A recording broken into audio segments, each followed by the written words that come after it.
Bulan adalah satelit alami bumi satu-satunya dan merupakan satelit terbesar kelima dalam tata surya.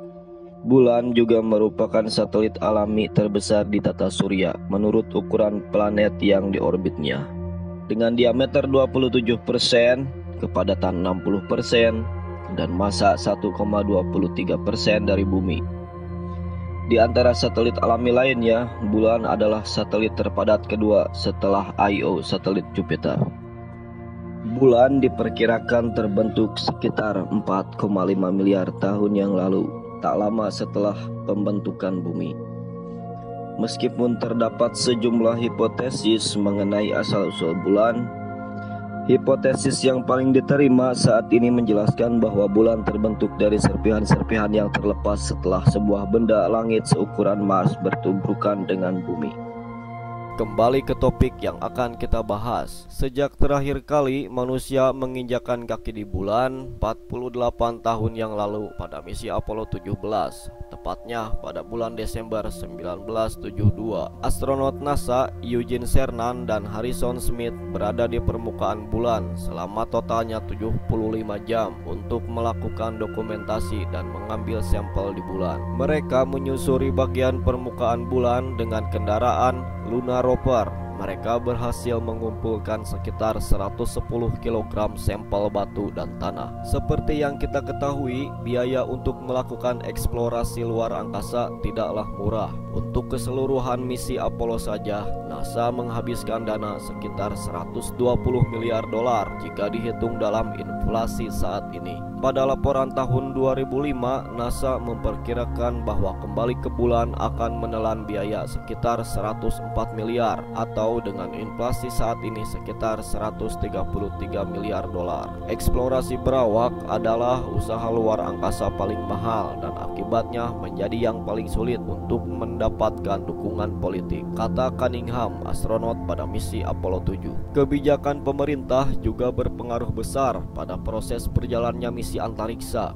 Misalnya, pada tahun 2004, pemerintahan George Bush menugaskan NASA untuk menemukan cara mengganti pesawat ulang-alik yang akan pensiun dan juga sebagai sarana kembali ke bulan. Dengan program konstelasi untuk mendaratkan astronot di bulan menggunakan roket yang disebut Ares dan pesawat ruang angkasa yang disebut Orion, NASA menghabiskan 9 miliar dolar selama 5 tahun untuk merancang, membangun, dan menguji perangkat keras untuk program pesawat ruang angkasa bagi manusia. Namun setelah Presiden Barack Obama menjabat, kantor akuntabilitas pemerintah Amerika Serikat merilis laporan tentang ketidakmampuan NASA untuk memperkirakan biaya konstelasi. Obama mendorong untuk membatalkan program konstelasi dan menandatangani roket SLS sebagai gantinya. Setelah itu dilanjut oleh pemerintahan Donald Trump. Donald Trump belum membatalkan SLS, tetapi dia mengubah tujuan Obama yang sebelumnya ingin meluncurkan misi antariksa ke asteroid, dan Donald Trump mengubah prioritas misi untuk peluncuran ke bulan dan Mars.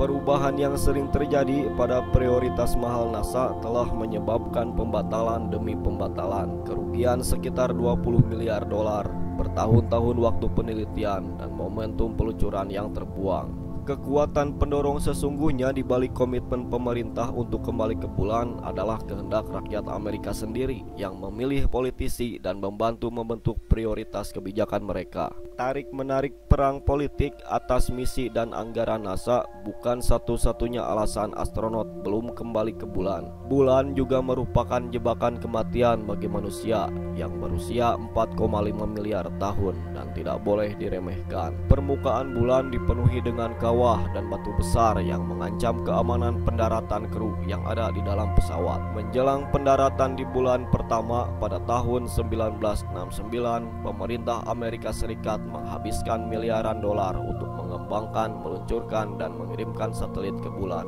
untuk memetakan permukaan dan membantu para perencana misi untuk mencari kemungkinan lokasi pendaratan Apollo. Tapi kekhawatiran yang lebih besar adalah debu bulan atau juga disebut regolith Seorang insinyur aeronautika bernama Madhu Changapelu di University of Southern California mengatakan bahwa bulan ditutupi oleh lapisan debu yang halus seperti bedak dengan tebal beberapa inci di beberapa daerah yang berisi elektrostatis melalui interaksi dengan angin matahari.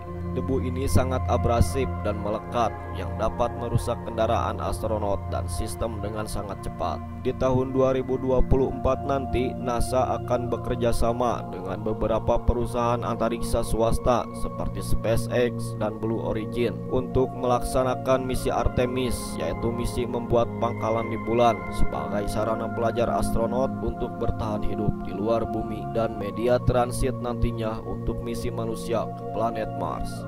Dikatakan dalam misi Artemis ini juga membawa awak wanita yang akan menginjakan kaki di bulan untuk pertama kalinya. Itu saja informasi yang bisa saya sampaikan, yang saya rangkum sesingkat mungkin dari berbagai situs termasuk NASA. Semakin banyaknya pengetahuan manusia tentang alam semesta bukanlah untuk menjadi kesombongan, hendaknya menjadikan kita lebih percaya kepada kebesaran Sang Pencipta. Semua yang diketahui manusia di alam semesta layaknya setetes air di samudera yang luas. Semoga informasi yang saya berikan bisa bermanfaat. Bila ada informasi atau ucapan yang salah, itu berasal dari kebodohan saya.